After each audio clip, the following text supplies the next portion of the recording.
Jamana an bɛ aw fo ka koɲuman d'aw ka don o don timinadiya kosɔn k'an lajɛ walasa k'aw kunnafoni Lidi Media sanfɛ dɔgɔkun kibaru kɛnɛ kan an ko aw ma ko aw dan se an ka kibaru kɛnɛ kan. Jamanaw an bɛ aw fo ka koɲuman d'aw ka don o don timinadiya kosɔn k'an lajɛ Lidi Media sanfɛ walasa k'aw kunnafoni an b'a fɔ k'aw dan se dɔgɔkun kibaru kɛnɛ kan. Bi kibaru kumabaw la i b'a ye k'a fɔ ko Bankasi mara la yɔrɔ min bɛ wele ko Bayi commune na yira k'a fɔ ko kɔnɔw ye tiɲɛni kɛ kosɛbɛ ka fara ji kan sɛnɛfɛn caman tiɲɛna an bɛna seereya sɔrɔ a ko kan ni kibaru daminɛ la Musa Mara ka Faransi tagama fana senfɛ a ka tɔnsigi laban yɛrɛ i b'a ye k'a fɔ gologalaba dɔ wulila o sen kan a ka kuma lasela Amidu Dunbiya y'a sɛmɛntiya k'a fɔ ko nin ye kumasuliko ba ye ka ɲɛsin jamana ma a bɛna ka seerew sɔrɔ parti RDA Mali yɛrɛ fana mɔgɔw ka kɔnkɛrɛ kɛ an bɛna kuma o fana kan ni dɔgɔkun kibaru kɛnɛ kan. Lemanaw an bɛ aw fo k'aw dan se kokura dɔgɔkun kibaru kɛnɛ kan an bɛ taa Bankasi mara la jamana cɛmancɛ la ka jira k'a fɔ ko kɔnɔ dɔw kɔni ye tiɲɛni kɛ kosɛbɛ ka ɲɛsin sɛnɛfɛnw ma yen nɔ o kɔfɛ i b'a ye k'a fɔ ji fana ye tiɲɛni kɛ kosɛbɛ sabula foro caman fara ji la o kɛn bɛ gɛlɛya ye kosɛbɛ yɔrɔ min bɛ wele ko Bayi ani ka fara dugutanbɔrɛ bɔɲɔgɔnko kan olu ye gɛlɛya sɔrɔ o ka sifin ɲɛmɔgɔ dɔ ye Mamadu Jigime ale ye min fɔ an ye nɛgɛjuru sira fɛ an k'o lamɛn nin kumakan senfɛ. M'a f'i ye nin ɲinan sa in a gɛlɛyalen bɛ anw ka commune sɛnɛkɛlaw bolo kosɛbɛ n'o ye Bayi commune ye fɔlɔ sanjiba de nana ka sɛnɛkɛforo bɛɛ minɛ sɛnɛkɛforo minɛnen a ye sumaw caman tiɲɛ suman kelen-kelen minnu sera u yɛrɛ bɔgɔti ka wuli ji bolo an y'a ye k'a fɔ olu se kuma selen tuma min na an y'a ye k'a fɔ kɔnɔ fana nana dada kɛ olu la kɔnɔ ye tiɲɛni ba da u ka mɔgɔw obligera k'u ka ɲɔw tigɛ k'u ka sɛnɛfɛnw dɔw tigɛ ka sɔrɔ a ma se ka se a niveau ma étape de maturité mais a ma kɔkɔ ka se mais u y'a tigɛ ko nin minɛ a ka fisa ni ma foyi sɔrɔ ye an b'o kɔnɔ o yɛrɛ tigɛtɔla kɔrɔ an b'o kɔrɔ o tigɛra k'a da mɔgɔ bɛ n'u jigi kɛ mun ye o ye de n'an y'o tigɛ k'o don so mɔgɔ bɛ n'u jigi kɛ ni i n'a fɔ jardin nakɔ kɔnɔfɛn ninnu de o nakɔfɛn ninnu fana daminɛnen an y'a ye k'a fɔ ba bolo dɔ b'anw fɛ an b'a wele ko suru o suru ji fana sina ka walakata ten ka na don o kɔnɔ k'a bɛɛ tiɲɛ an bɛ yɔrɔ min na duguw bɛ yen u bɛ digɛti kɛ tile sɔgɔma ka se wulafɛ la u bɛ tila an ka sika kɔlɔsi walasa ji kana na kari ka don dugu yɛrɛ kɔnɔ yɔrɔ o kɔni a gɛlɛyara dɛ a gɛlɛyara yɛrɛ de n'i ye yira jateminɛ yira b'o position na an yɛrɛ a mɛnna a bɛ waati jan bɔ an t'a dɔn ko ji bɛ se yira mais ɲinɛ tellement ji bonyana a bɛ ka na se yira wula ninnu olu b'a kɔnɔ de déjà olu kɔni ka pipinière ninnu bɛɛ tiɲɛna ka taa se Kande ma Para ka na se Goyere Bayi kɔni kuma tɛ o fɛn bɛɛ de tiɲɛna ka taa se Sɔngɛrɛ ka taa se Wuro ninnu Kari ni Kanwure ni sɛnɛkɛfɛn ninnu bɛɛ de tiɲɛna ni sanji ye tiɲɛ don dugu tɔw ta tiɲɛna mais minnu ta juguyara o ye ninnu ye kosɛbɛ kosɛbɛ yɛrɛ de sɛnɛkɛla dun jigi y'a ka sɛnɛkɛfɛn ye ne sanji ye tiɲɛni kɛ o la kɔnɔ nana dɔ k'a la baji yɛrɛ mɔgɔw bɛna se ka tintin ka wuli nakɔ kɔnɔfɛn minɛ o fana bɛɛ tiɲɛna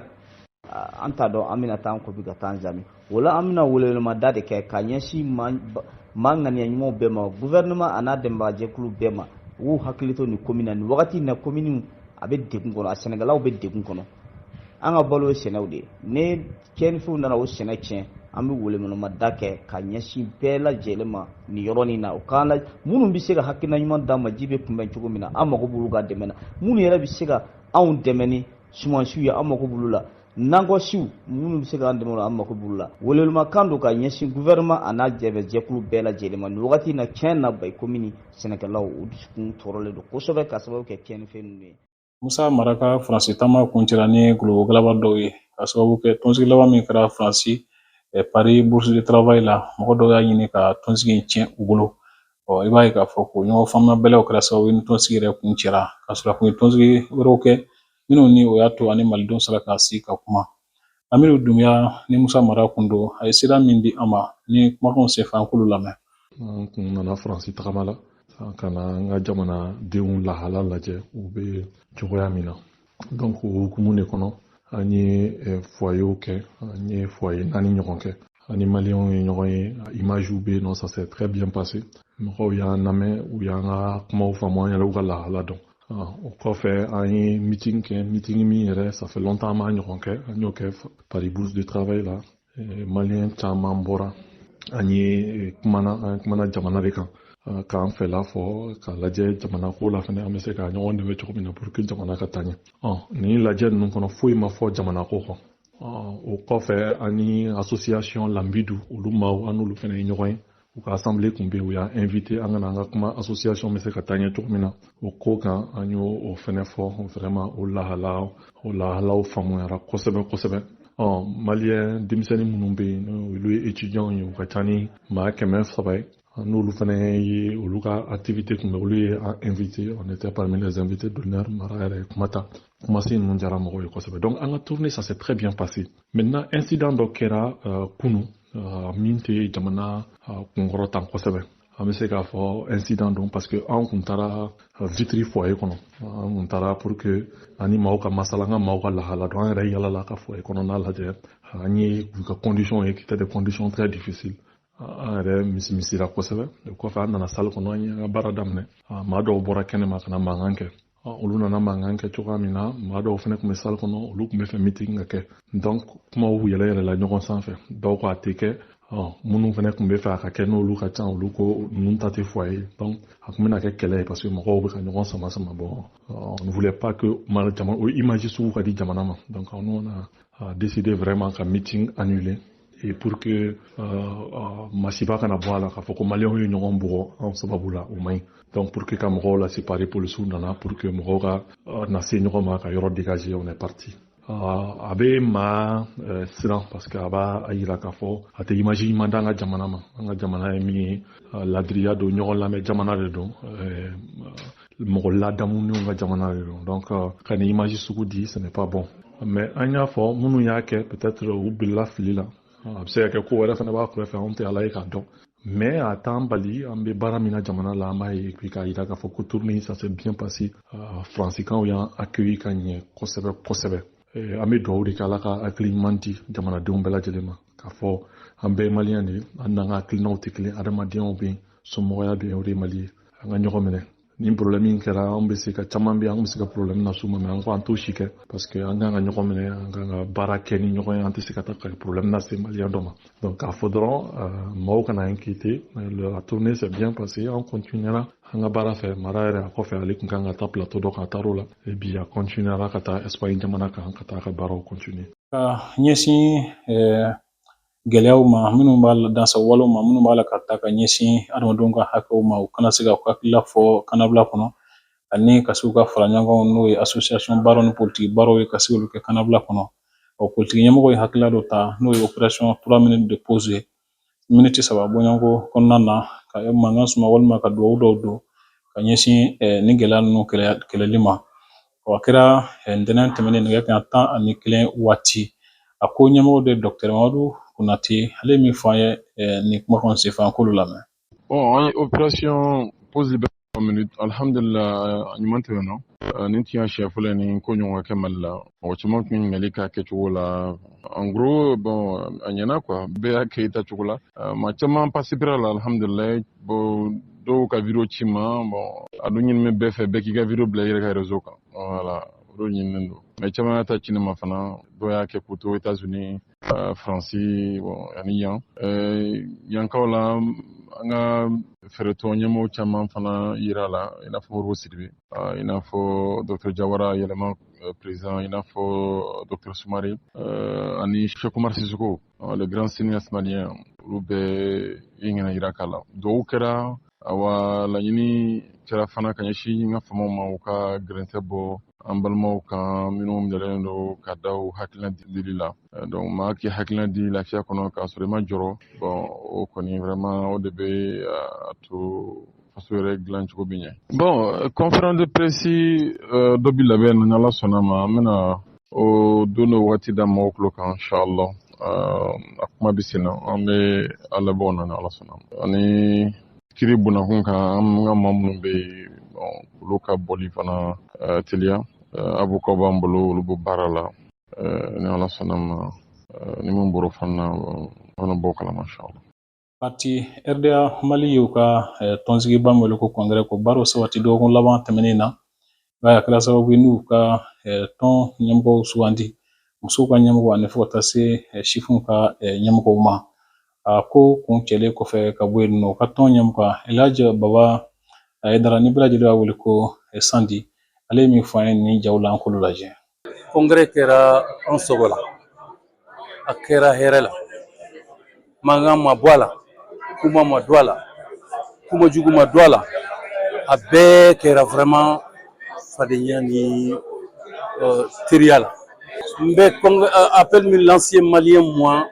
fɛn kelen de don. RDA ye Mali parti fɔlɔ ye min ye indépendance di Mali ma. An ka appel tɛ ban, an ka weleli tɛ ban, an kan tɛ jɔ ni maliyɛnw minnu hakilila ye Modibo n'a terikɛw ana baarakɛlaw minnu ye RDA sigi. Fɛn fɛn min hakilila ye o ye an b'u wele u kana an ka fara ɲɔgɔn kan. Min kama mun de don Mali ni parti politique hakɛ in maa si mɔgɔ t'a la. Parti politique 300 an bɛ taa min an kɔni ye sira jira mɔgɔw la ni RDA Mali ye parti 8 de farala ɲɔgɔn kan ka se nin ma. Donc bɛɛ bɛ se ka kɛ mais a ka gɛlɛn dɛ, a ka gɛlɛn ye mun ye ni bɛɛ b'a fɛ ka kɛ ɲɛmɔgɔ ye, ni bɛɛ b'a hakilila ko ale de ka ɲi ka tɛmɛ bɛɛ kan, se ka ɲi. Donc il faut que mɔgɔw k'a dɔn an bɛ diɲɛ kɔnɔ Ala ye kelen dɔrɔn de. Donc i bɛ se ka i t'a bila ka hɛrɛ sɔrɔ yɔrɔ wɛrɛ min tɛ ɲɛmɔgɔ ye yɔrɔ dɔ in. Donc an ka weleli o de. N ko PIDS, UMRDA, RMC Mali Kanu, UMP, BEJA, UDC, MJT a bɛɛ farala ɲɔgɔn kan ka balimaw wele u kana, ka parti minnu bɛ se ka na u kana. Ni parti ko t'a la bɛɛ bɛ se ka fara ɲɔgɔn kan o ye parti kelen ye. An m'a fɔ Mali bɛɛ parti ka kɛ kelen ye ko parti kelen an ma fɔ dɛ. An hakilila ye min ye minnu ka sira ye kelen ye an ka gɛrɛ ɲɔgɔn na. N'an sera ka fara ɲɔgɔn kan ka kɛ parti kelen ye an bɛ bonya. N'o ma kɛ parti bɛɛ ka to a yɔrɔ la mais an ka kɛ alliance ye ka bɛn fɛnw caman kan an bɛ se ka avancer. RDA Mali musow ka ɲɛmɔgɔ fana ye Aisata Alasana Sise ni bɛɛ lajɛlen b'ale wele ko Chatu. Ale hakilila kumaba minnu fana di an ma nin tɔnsigi in kɔfɛ an k'olu lamɛn. An y'an ka congrès kɛ bi, an ka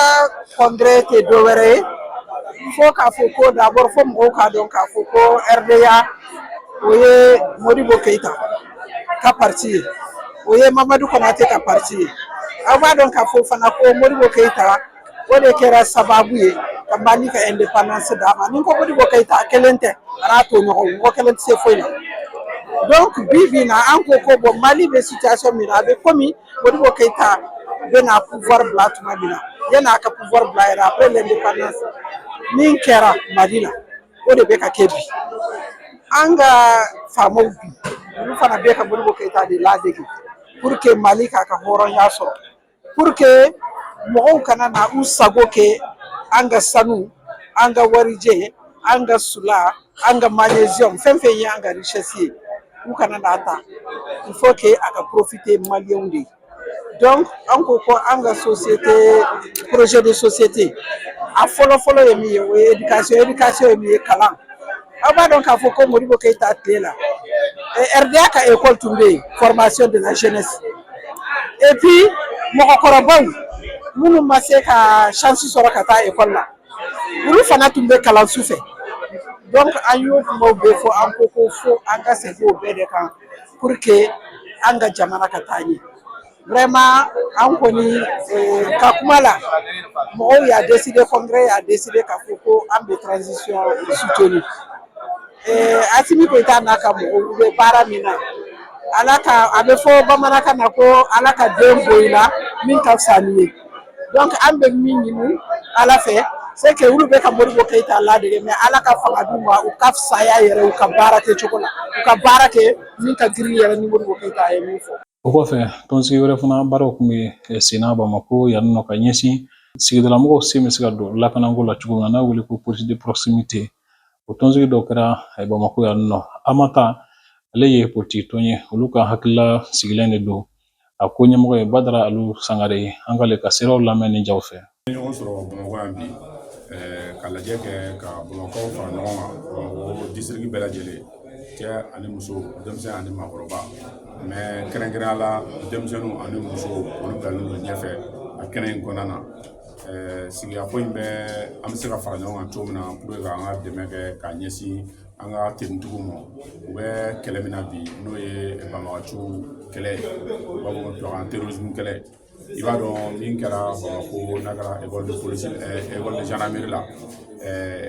banbagaciw ninnu u tɛmɛna mɔgɔw de la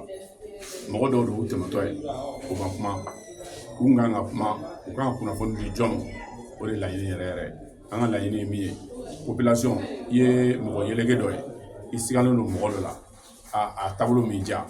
i ka kunnafoni lase an ka tenitigiw ma u kan ka se ka discussion ta o discussion t'a la mais an ka ɲini population bɛɛ lajɛlen fɛ mɔgɔ si kana kiiri tigɛ i yɛrɛ ye i kana bisigi k'a fɔ ko nin ye nin siya ye i kana bisigi parce que nin fini b'a la i kana bisigi parce que ko a farisogo bɛ taa cogo la mais n'i kɔni sigara la i bɛ se ka tenitigiw kɔni kunnafoni cogo min na pour que ka information d'u ma olu de bɛ enquête kɛ olu de b'a lajɛ ni banbagaci don ni banbagaci tɛ o de y'an ka laɲini yɛrɛ ye an sigara mɔgɔ mɔgɔ la an k'o kɛ wa an ka ɲini maliyɛn bɛɛ lajɛlen fɛ fɛnɛ an k'an jija ni banbagaci ninnu an k'u la loger an ka du kɔnɔ ko peut-être k'u bɛ wari de sara an ye. Bamako meriba ɲɛmɔgɔw ye u ka laada dɔw lakile ni o ye ka dantigɛli kɛ ka ɲɛsin sigidala mɔgɔw ma u ka baara kɛlenw kan u ye baara minnu kɛ u ye ɲɛfɔli dɔw kɛ mɔgɔw ye n'a wele ko débat public a ko sigira cogo di kumaba minnu bɔra hakililako la an ka jɛɲɔgɔn fɛ ni ka Bamako meriba ɲɛmɔgɔba n'o ye délégation spéciale ye o ɲɛmɔgɔ Bala Tarawele ale ka siraw lamɛn ni kumakanw senfɛ.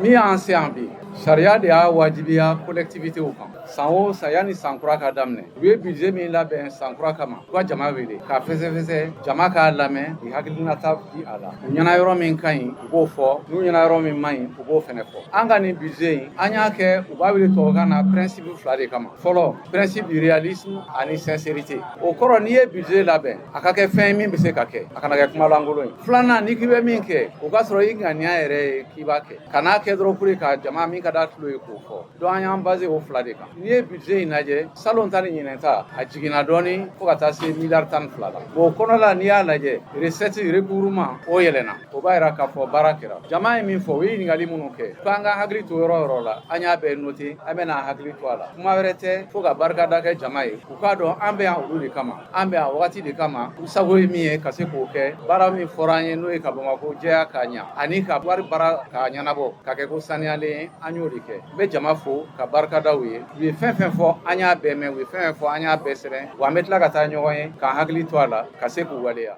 Sibiri nata ye jolidiba labɛnnen don sugu kɔnɔ mɔgɔw fɛ ka ɲɛsin surasiw senkɔrɔma doli ma olu minnu bɛ kɛlɛ la walasa min b'a to minnu bɛ jogin olu bɛ se ka furakɛ cogo min na nɔgɔya la janko minnu mago bɛ joli la joli kana dɛsɛ u kɔrɔ baara la wuli o kama tɔn bɛ wele ko Sina Mali ale ɲɛmɔgɔ de a ko boloda Bamako sibiri nata nɛgɛ kanɲɛ 9 waati pavillon d'espoir la stade Modibo Keyita la a ko ɲɛmɔgɔba ye Ablaye Sise ale ye min fɔ an ye nin kumakanw senfɛ an k'olu lamɛn. Laɲini tɛ dɔwɛrɛ ye an bɛ fɛ ka joliden kɛ sira ye min bɛ a yira maliyɛn bɛɛ la k'a fɔ sɔrɔdasiw bɛ jɔyɔrɔ min na an bɛ fɛ k'a di sɔrɔdasiw de ma sɔrɔdasiw bɛ jɔyɔrɔ min na k'a fɔ jamana ko de don mɔgɔ ko tɛ parce que hadamaden min sɔnna ka taa sa i ka cause la haya n'a fɔra ko produit foyi ma sɔrɔ min bɛ joli remplacer fo joli yɛrɛ o tuma na a ka kan hali ni anw tɛ se ka taa ko wɛrɛ kɛ a ka d'an ye an ka taa an joli di pour que sɔrɔdasiw ka se ka joli sɔrɔ a kana fɔ ko joli ntanya bɛ yen nɔ k'a sɔrɔ maliyɛn dɔw jɔlen don u sen kan joli b'u la o tuma o y'an ka laɲini ye pour que joli ka se ka sɔrɔ min kɛlen bɛ ka labɔli kɛ parce que joli bɛ di waati jumɛn joli bɛ di waati min o b'a sɔrɔ a tigi joginna de a bɛ jogin jɔn de a bɛ jogin jamanadenw de a bɛ jogin jamana de o tuma n'a joginna jamanaden ni jamana ye normalement ni dɔ wɛrɛ ma ɲini anw fɛ a ma fɔ k'an ka marifa ta a ma fɔ k'an ka taa fɔrɔn na fo n'a fɔra dɔrɔn k'a fɔ an ka taa an joli bɔ ka taa di normalement an man kan ka dɛsɛ o la mais ni ala ma baasi kɛ nin y'a daminɛ ye nin tɛna k'a laban ye an hakili b'a la nin tɛmɛna fana région damadɔ bɛ yen nɔ an bɛna bolo da yɔrɔ minnu na pour que région fana ka se ka u ka joli stock dɔw sɔrɔ u kɔrɔ min ni yan ta dɔrɔn tɛ kelen ye min bɛ se ka di sɔrɔdasiw ma o niveau fana na o fana hakilina b'an na ni Ala sɔnna a ma. O ka welekan jumɛn ye sa ka ɲɛsin tɔndenw ma? Wa tɔndenw Sena Mali an bɛ se k'a fɔ ale de y'a initié mais Sena Mali an bɛɛ bɛ ɲɔgɔn sɔrɔ tɔn dɔ de kɔnɔ hali n'a sɔrɔ tɔn in a ma sigi 100% mais an ka laɲini de don waati nataw la a bɛna sigi inshallah. Maintenant tɔn caman b'a kɔnɔ a bɛ tɔnba 5 ou 6 bɔ olu bɛɛ b'a kɔnɔ an bɛɛ bɛ ɲɔgɔn nɔfɛ baara in na baara in kɛko ɲuman bɛ se ka kɛ cogoya min na mais anw yɛrɛ ka niveau la n'o ye Sena Mali ye a ka d'an ye sugu o sugu bɛ yen nɔ k'i b'i yɛrɛ sɔrɔ Sena Mali la Bamakɔ yan nɔ i bɛ se k'i joli di i ka kɛnɛ baasi t'i la a ka d'an ye i ka ye kɛnɛ kan samedi 8h sɔgɔmada fɛ i ka na i k'i joli di kɛrɛnkɛrɛnnenya Sugunukura parce que Sugunukura an bɛ se k'a fɔ olu ta de passeport t'a la essence ko t'a la i bɛ se ka n'i ka place la ka tɛmɛ ka t'i joli di ka segin o tuma na a ka d'an ye Sugunukura mɔgɔw ni Ala ma baasi wɛrɛ kɛ samedi sɔgɔmada fɛ 8h o k'a sɔrɔ olu de ye aran kun fɔlɔ ye minnu b'u joli di a ye joli an y'a fɔ cogo min an bɛ tila ka segin a kan a bɛ di sɔrɔdasiw de kama a bɛ di an yɛrɛw de kama parce que n'i y'a mɛn an kunkolo bɛ suma na dɔ ta de bɛ tile kɔrɔ o tuma na an bɛ k'a di o de kama dɔ wɛrɛ t'a la n'o tɛ pour que ka sɔrɔdasiw k'u nisɔndiya k'a yir'u la k'a fɔ olu bɛ yɔrɔ min na jamanadenw minnu bɛ yan olu fana hakili b'u la ni Ala sɔnna a ma Ala ka don yira an na inshallah a bɛ kɛ ten. Jamanaw de bɛ dan sigi aw ka bi dɔgɔkun kibaruw la kibaru ninnu farala ɲɔgɔn kan jɛ ka baara don Andre Traoré, Emmanuel Jara, Daniel Kuju ani fo ka taa se Jɛnɛba Sima ma. Baaraw ye jɛ ka baara aw kana ɲinɛ k'aw abonné an ka page la Lead Media walasa aw ka se ka an ka jaw sɔrɔ u bila waati yɛrɛ la. Ala ka dɔgɔkun wɛrɛ yira an na.